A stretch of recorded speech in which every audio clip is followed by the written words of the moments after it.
Fresh fighting between Russian and Ukrainian forces was reported along the line of contact in the eastern Ukraine on Tuesday, including Verheldar, a town near the Donetsk region, which has become a major battlefield in the recent days.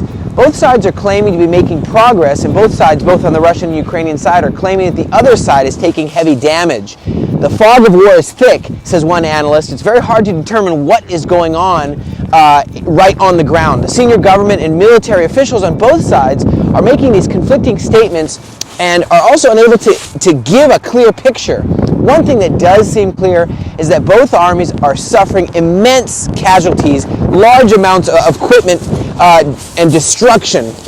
Another thing that's quite clear is that the Jewish citizens of both countries are facing a difficult future in a region that just a century ago was a wonderful hub of Jewish activity and a home of the majority of the world's Jewish population. Several cities are also struggling with limited electrical power, and many roads, rail lines, airports, seaports have been damaged. Schools, hospitals, all manner of homes. Some homes have no windows. The windows have been bombed out. They don't have gas. They don't have heat. Even commercial buildings, government facilities have been damaged, destroyed, and this will take years to rebuild all of this and restore any kind of quality of life that most Ukrainians have enjoyed before the war. In Russia, there has been less physical damage, but there's been tremendous social upheaval and economic dislocation. Hard numbers are difficult to come by, but some reports say 100,000 Russians may have been killed or wounded. In Ukraine, another 200,000 Russian men have fled the country out of fear they will be conscripted into this war. Additionally, the government has been forced to send large amounts of money to the military in 2022 that it had planned to spend on providing social services to the public. All this on top of a situation where many ordinary Russians are struggling to cope with the fallout of the Western sanctions on the economy. And times were already tough before this in Russia because of the COVID-19 pandemic, and just they weren't able to handle the corruption that was happening. All this is leading to a fear that an estimated 65,000 Jewish people remaining in Russia and a slightly smaller amount in Ukraine could be in great danger. The former chief rabbi of Moscow, Pinchas Goldschmidt, left the country in the summer of 2022 and early 2023, and he gave an interview with one of the UK's most prestigious newspapers, which he warned Russian Jewish people the time had come to leave Russia. When you look over Russian history, whenever the political system was in danger, you see the government was trying to redirect the anger somewhere else. To the Jewish community. We see this in the Tsarist times at the end of the Stalinist regime, and we're seeing anti-Semitism once again rise in Russia in this kind of new attempted rebuild of the Soviet Union and kind of a Iron Curtain return of the Iron Curtain. So he says he believes it's time for the Russian Jews to leave, and he adds the United States and Western Europe are also becoming more uncomfortable areas for Jewish people to live because of increased political polarization, dramatic changes in the economy, and culture have left many upset and looking for someone to blame, looking for a scapegoat.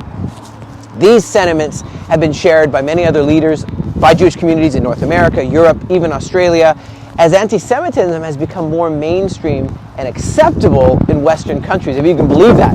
Meanwhile, in Israel, meteorologists recently announced that this has been the driest winter in decades. It's raining now. However, recently inaugurated pipeline carrying desalinated water to the Sea of Galilee has kept the body of water right there, healthy despite the low precipitation.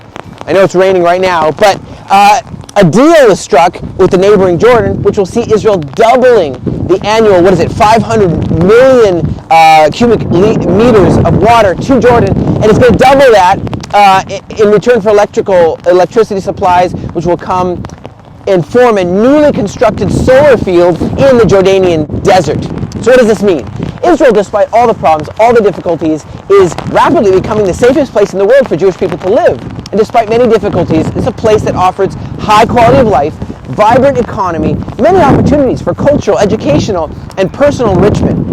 For this and many other reasons, large Jewish people are coming. They're flooding in. They're coming in and contacting the Aliyah Return Center and other agencies throughout Israel, and they really need help when they get here. Even though it seems like it's an incremental increase, but these numbers are hard to handle. It's hard to absorb. The government's capacity to absorb new immigrants has stagnated over the last years, and the government and even the Jewish Agency and other, the Aliyah and absorption ministries are struggling. They're trying to renovate facilities, renovating old buildings, and making more places for temporary housing, food, clothing, shelter, job training, Hebrew. This transition is difficult. Many find it very hard to stay here.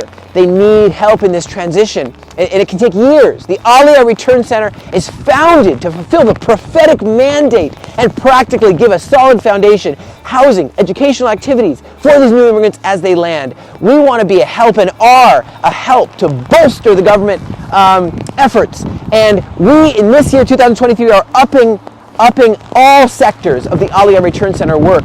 So we believe that it is possible that Jewish people will be very, very welcomed and very, very blessed when they return home. Let's play our part together. Consider standing with us today. God bless you from the rainy Sea of Galilee. Thank you so much for joining us. We look forward to keeping you posted as to the latest developments that relate to Aliyah and return and restoration. God bless you from the land of Israel.